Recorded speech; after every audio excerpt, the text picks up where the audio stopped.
Hello students. Next topic in the transistors is DC biasing of transistors. So you know that what is biasing? Biasing means generally giving the supply to the transistors.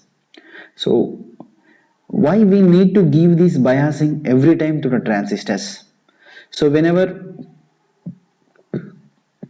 generally we are giving for transistors input size forward biased and output side is reverse biased, generally you know that. So what is the need of biasing and what are the different types of biasing applied to the transistors, we will discuss here. So for that purpose we will discuss some points here. Here the basic application of BJT is amplifier. So generally it is constructed to working as an amplifier. What is amplifier? Which converts small signal magnitudes into the higher magnitude signals. So the proper amplification is done by applying the proper biasing. So we need to apply the proper biasing. Otherwise the amplification process doesn't works. In order to get the proper biasing, it will be operated at operating point. So in order to operate an amplifier, the transistor must be at Q point. Q point are the operating point. At this point only it will be properly biased. Whenever it is properly biased, then the purpose of transistor amplification is done very perfectly. Right. Okay. Here we discuss the operating point. What is this operating point? This represents the operating voltage and current of the transistor. It represents operating voltage, at which voltage transistor is operating, and the current, at which current the transistor is operating. It will be represents this operating point. The operating conditions of the transistors, and also it will give the operating conditions, at which conditions it will be operated. Okay, it gives the at which voltage it is operating, which current it is operating, and which operating conditions. Conditions means we can assume the temperature conditions. Okay, at Q point it has a better temperature stability. That means name itself, it has temperature stability, must be maintain the temperature stability. What happen? Whenever the temperature increases, automatically the current flowing in the amplifiers also changes. So that's why we have to maintain the stable temperature. So to understand the operating point, assume the given transistor is NPN common emitter transistor. So again, in order to understand very clearly about this operating point, just we take the transistor. The transistor is a NPN transistor and a common emitter transistor. We have three types, but we will take in only the common emitter configuration. So in that, generally transistor, we are giving this transistor is AC input. Look at here, we are giving the input. That means we will give the small signal. This is the AC signal, that's why the small signal. We will get here AC output. Output means itself we will get the signal, but that signal must be the higher magnitude signal.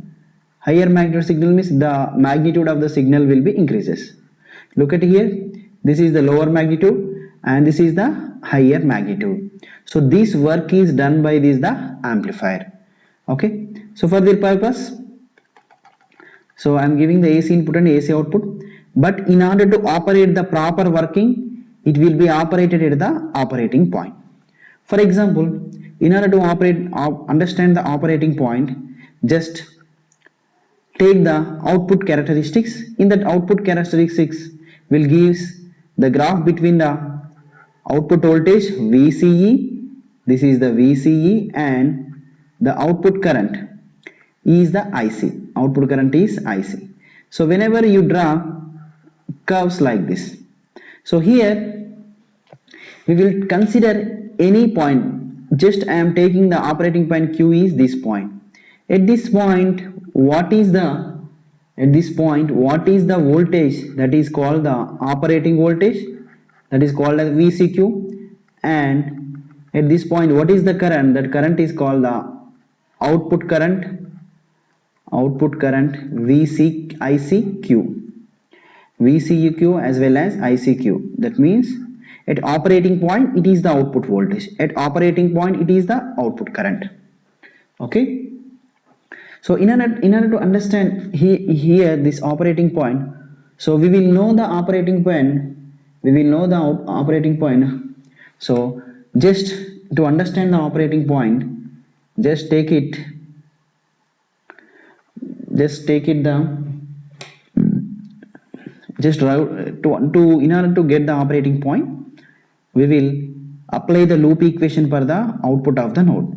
So here this is the base current flow, assume that this is the collector current, the total current will be collected by the emitter. So this is the reverse of the electrons directions. Generally this is, you know that. So in order to find this operating point, simply for output loop, so here we will find out the output loop is minus VCC plus ICRC plus VCE is equals to 0. If VCE, case 1, if VCE is equals to 0, the IC equal to VCC by RC. Again, if VCE and if IC equals to 0, then VCE is become VCC.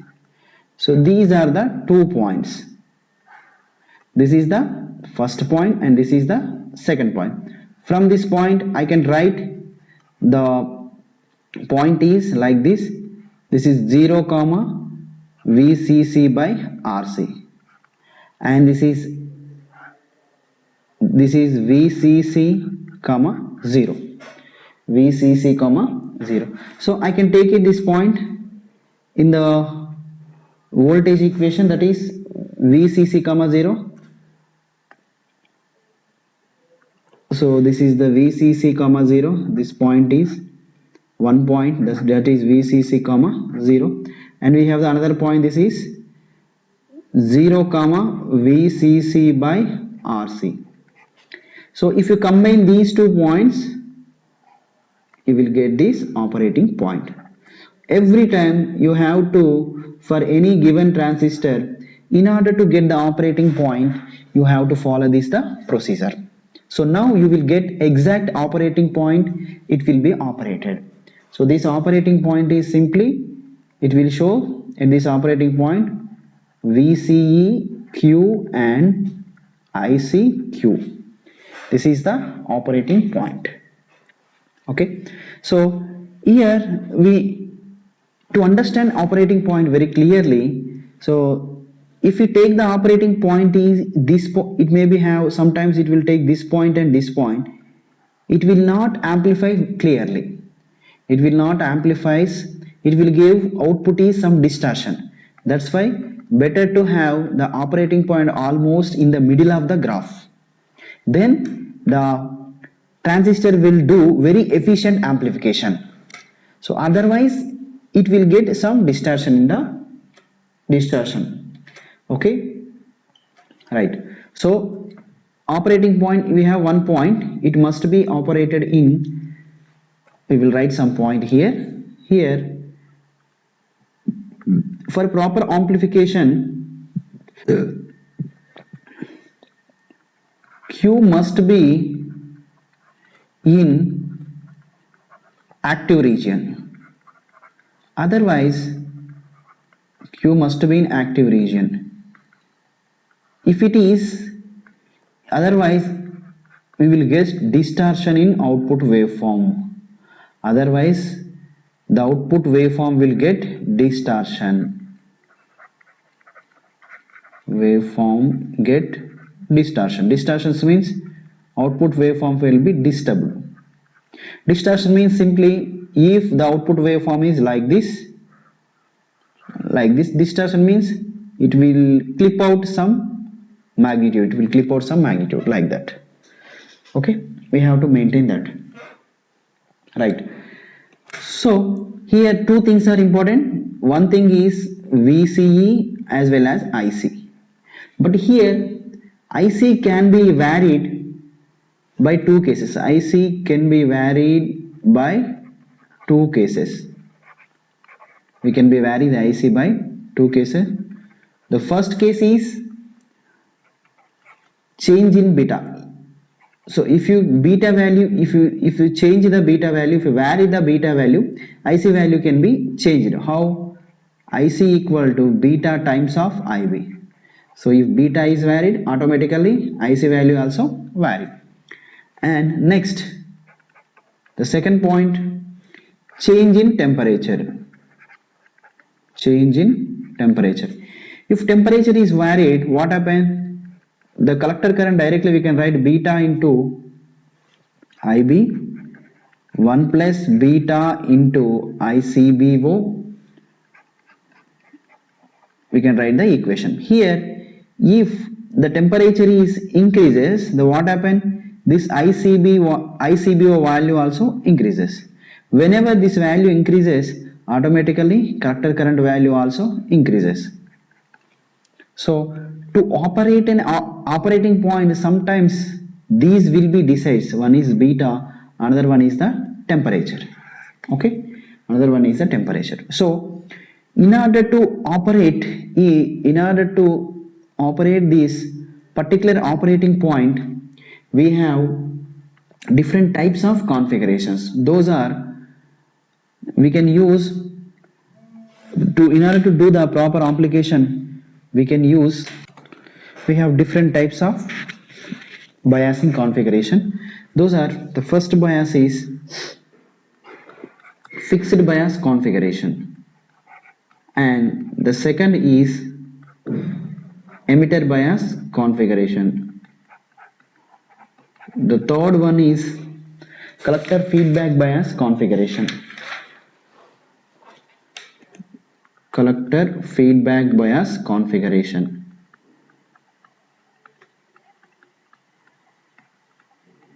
Feedback bias. And the fourth one is here collector feedback bias with emitter resistance. This is also one of the bias. Next is voltage divider bias configuration. Voltage divider bias configuration.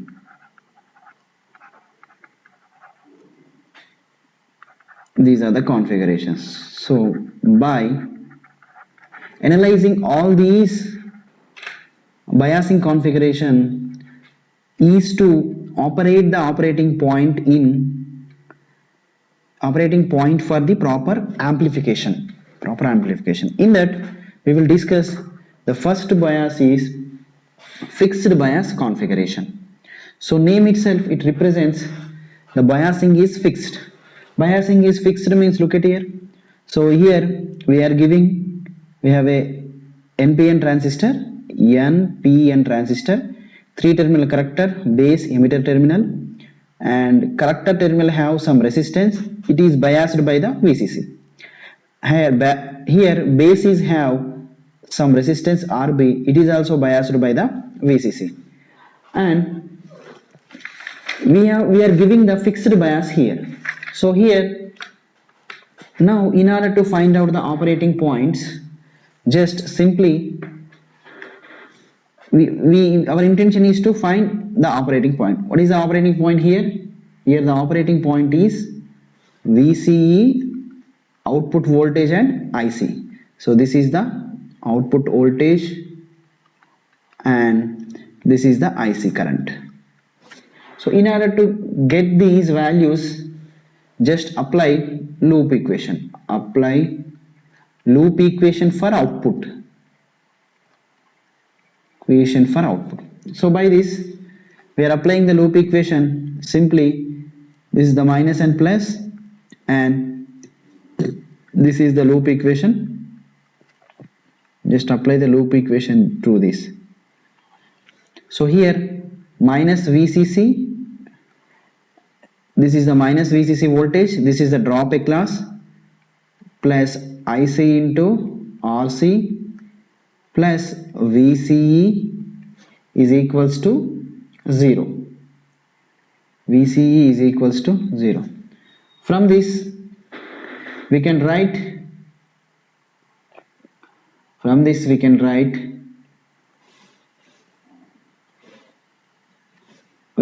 another equation, that is, this is for output. Apply loop equation for input also. Apply loop equation for input also. For input we will get input loop equation means this will follow the input loop equation. From this minus VCC, the current flowing in this branch is IB, this is IB RB, plus VBE is equals to 0. Okay, from this we will get the current IB equal to VCC minus VBE by RB. So we will get the base current. This is the base current value. So by using this base current we can directly write collector current. What is in common base configuration? Collector current equal to beta times of input current, that is base current. This is the beta, then output equal, then the IB current equal to VCC minus VBE by RB. So from this directly we can write, we will get the collector current, that is beta into VCC minus VBE by RB. So this is the collector current. Once again you can write this, beta into VCC minus VBE by RB. Okay, VBE by RB, right. So here you can write directly VCE. From this equation you can write the VCE value equal to directly, that is VCC minus ICRC. So this is same as the previous explanation. So this is the operating point, this is the VCE operating point, this is the IC is the operating point. So from this particular operating points, this fixed bias configuration is working. Okay, so this is about the fixed bias configuration. In this fixed bias configuration, the output voltage VCE value is this equation, and the current equation is this equation. Current value is this equation. This is the problem related to the fixed bias configuration. Here the question is, for fixed bias configuration, determine the IC, RC, RB, VCE, collector current, collector resistance, base resistance, VCE. The given problem has the supply voltage of 14 volts, base resistance, collector resistance, and collector terminal voltage is 6 volts, and the beta is given 80 volts. First write down the given data. Given data is here VCC is given, that is 14 volts. Next beta also given, beta is 80, and base current is given, the base current is 40 microamps, and connector terminal voltage also given, that is VC equal to 6 volts. So directly first we will find out IC, collector current equal to generally beta into IB. So beta is 80 and base current also is given, that is 40 microamps. So we will get the 3.2 milliamps. B, for B is, you can directly apply the loop equation for the output. So you can directly apply the loop equation for the output. You will get that. Okay, for this point, for this loop, generally for this loop you can directly apply. So this point to this point, just apply the loop equation. From this loop equation, what we understand, minus 14 plus ICRC plus 6 equals to 0. This is the loop equation. From this, RC equal to 14 minus 6 by collector current IC. So 14 minus 6 is 8. Already you know the IC value is 3.2 milliamps.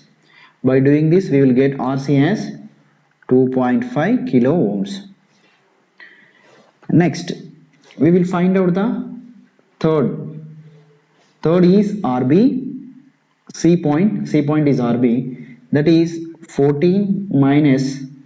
So you can apply the now loop equation to find out the RB for input. Input is, this is the loop equation general. So you have to apply the loop equation. So for this,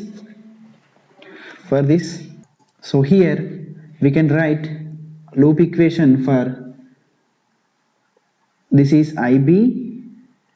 Directly we will get the loop equation, that is, so we will write the loop equation.